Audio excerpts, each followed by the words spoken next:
بسم الله الرحمن الرحيم الحمد لله رب العالمين وصلى الله وسلم وبارك وأنعم على النبي الكريم وآله وصحبه أجمعين. السلام عليكم ورحمة الله وبركاته. القرآن والحياة قرآن النهي وتجمره زاريم عندن آيات أكسن كيفتاتشن يازامدن كيفتاتشن يقرانينا يوهدن قويتانا رجالن إن شاء الله تعالى. زاري يمن ملكة القرآن أنكز قل يا عبادي الذين أسرفوا على أنفسهم لا تقنطوا من رحمة الله. قل بله بلاتشو يا نبينا يا محمد يا عبادي الذين أسرفوا إن أنت باروتشي هوي أسرفوا على أنفسهم يعني بنفسو تشاتشو لا يوسنن يالفوت يهورتون باروتشي يالناقرانو لا تقنطوا من رحمة الله كالله እዝነት ተስፋ አትቁረጡ። ይህቺ አያ የደስታ አያ የብስራት አያ አላህ ለአማጽያን ለወንጀለኞች የከፈታት ያኒ በርናት ወንጀለኞች ይመለሱ ዘንድ ወንጀለኞች ይተውበቱ ዘንድ ወደሱ አቤት ጌታዬ ሆይ እንል ዘንዳ የተከፈተች ቁርአን አንቀጽ ናት። እናንተ ወንጀለኞች ሆይ ያለና አላህ እናንተ አማጽያን ሆይ لا تقنطوا በፍጹም ተስፋ አትቁረጡ። አብዛኞቻችን የሆነን ወንጀል እንሰራና ይሄን አድርጌማ አላህ እንዴት ይምረኛል አላህ አይለቀኝም ብለን እንጨነቃለን እናስባለን። ለዛም በወንጀላችን ላይ እንጠናከራለን። ይሄ የሸይጣን አንደኛው መንገድ ነው አላህ አይምረኝም ብለን እንድናስብ የሚያደርገን ማለት ነው። አላህ ግን ምን አለ? ያ ዒባዲ አለ እናንተ ባሮቼ ሆይ አላህን እያመጽ ነው እየወነጀል ነው ብዙ ክፍተቶች እያሉብን ዒባዲ የኔ ባሮች ብሎ መጥራቱ የአላህን ልጥፍ ያሳያል፣ የአላህን እዝነት ያሳያል። ጊዜው አረፈደም ምናልባትም ይህች በር ተከፍታ የምትቆይበት የጊዜ ገደብ አለ። አንድ ሰው ገርገራ ላይ ከደረሰ በኋላ ወይ መለከል ሞት ከመጣ በኋላ መተውበት አይችልም። የአላህ እዝነት ሰፊ ነው እስከ መቼ ገደብ አለ። ያን ገደብ ደግሞ አታውቀውም መቼ የአላህ እዝነት ላንተ ክፍት ሆኖ እንደሚቆይ። ስለዚህ ጊዜያችሁ አሁን ነው እባካችሁ ተመለሱ እያለ አላህ ምልክት እየሰጠን ጥሪ እያደረገልን ግብዣ እያደረገልን ነው።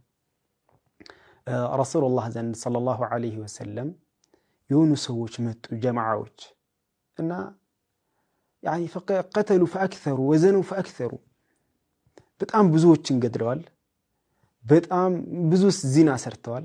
አላህ እኛን ይምረናል ወይ ብለው يعني ተሰውር ማድረግ መሳል ይከብዳቸዋል። አላህ እዝነት በዚህ ደረጃ ሰፊ መሆኑን ላላስተዋሉት ማለት ነው። ጠየቁ የአላህ መልእክተኛ እኛን አላህ ይምረናል ወይ? አዎ ይምራችኋል። ኢነላህ ገፉር ረሒም ነው፣ አላህ እኮ መሐሪ አዛኝ ጌታ ነው ይሏቸዋል።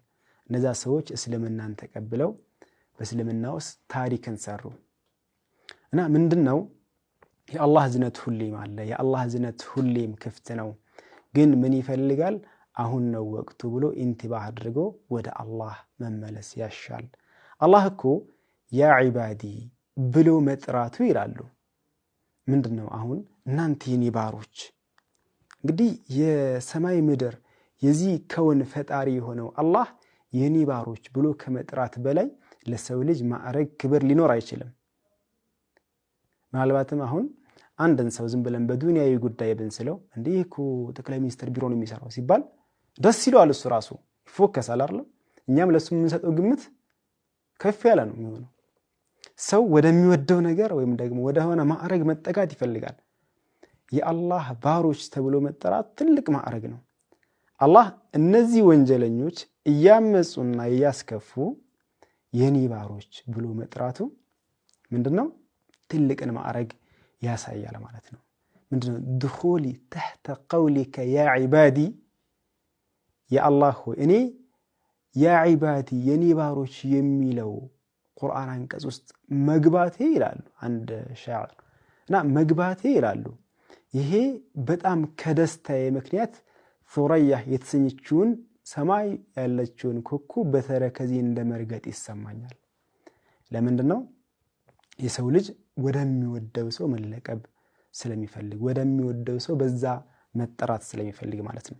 ያ ዒባዲየ አለዚነ አስረፉ ዐላ አንፉሲሂም እናንተ ባሮቼ ሆይ በነፍሳችሁ ላይ ወሰን ያለፋችሁ ድንበር ያለፋችሁ ላ ተቅነጡ ሚን ረሕመቲላህ ከአላህ ዝነት ተስፋ አትቁረጡ ኢነላህ የግፊሩ ዙኑበ ጀሚዓ አላህ ወንጀልን በሙሉ ይምራል አላህ እኮ ማይምረው የወንጀል አይነት የለም ስለዚህ ተስፋ መቁረጥ በዱንያዊ ጉዳዮችም ይሁን በአኽራዊ ጉዳዮች ላይ አያስፈልግም ይሄ የአላህ ጥሪ ለኛ ለአማጽያን ለወንጀለኞች በወንጀል ለቆሸሽን ውስጣችን ለተበላሸ ውጫዊ ገጽታችን ለተዋበ ሰዎች የሚደረግ የአርራህማን ጥሪ ነው አላህ አዛኝ ነው አላህ ረሂም ነው ይህንን ማስተዋል ያሻናል ማለት ነው في الصحيحين የተዘገበ አንድ ሐዲስ አለ في من كان قبلكم ብለው ረሱል አለይሂ ሰላቱ ወሰለም የነገሩን ከኛ በፊት በነበሩ ህዝቦች ውስጥ የተከሰተ ነገር ነው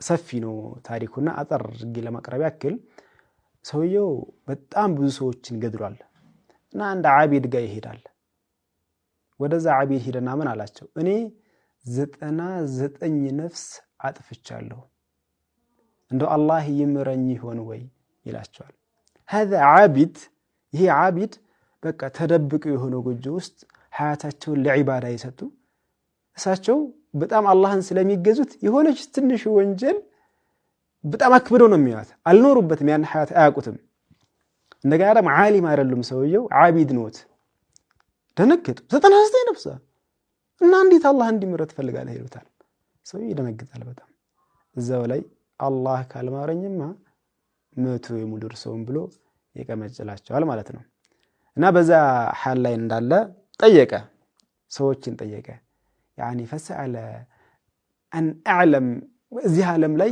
ካሉት ወይም ደግሞ እዛ ሀገር ላይ ካሉት በጣም ዓሊም የሚባለውን ሰው ያመላክቱ ብሎ ጠየቀ አመላከቱት ገሌ ሼክ ይባላሉ ሄደ ወደሳቸው ዘንድ ያ ሼክ ነዓም